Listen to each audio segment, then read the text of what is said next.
आर्थिक व सामाजिक गरजांनुसार प्रशासकीय व्यवस्थेची पुनर्रचना करणे, अधिकारी कर्मचारी यांचे सेवा प्रवेश नियम ते निवृत्तीपर्यंत सेवा प्रक्रिया स्वयंचलित पद्धतीने करणे आणि कृत्रिम बुद्धिमत्तेचा आणि खासगी क्षेत्राच्या साहाय्याने नागरी सेवा पुरविण्यात अव्वल राज्याचा दर्जा प्राप्त करण्याचे आपले ध्येय आहे।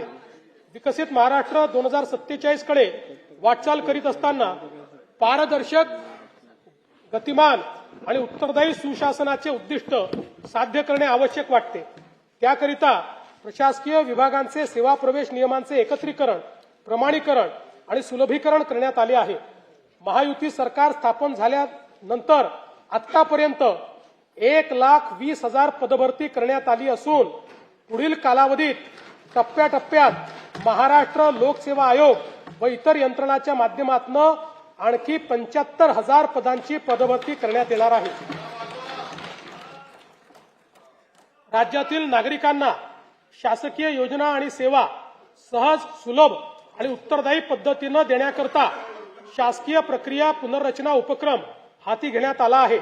या अंतर्गत अर्ज प्रक्रियेमधील अनावश्यक माहिती, कागदपत्रे तसेच छाननी प्रक्रियेचे टप्पे व लागणारा कालावधी लक्षणीयरित्या कमी करण्यात येत आहे। यासाठी आपले सरकार पोर्टल 2.0, मैत्री पोर्टल 2.0, महाडीपीटी 2.0 नव्याने विकसित करण्यात येत आहे।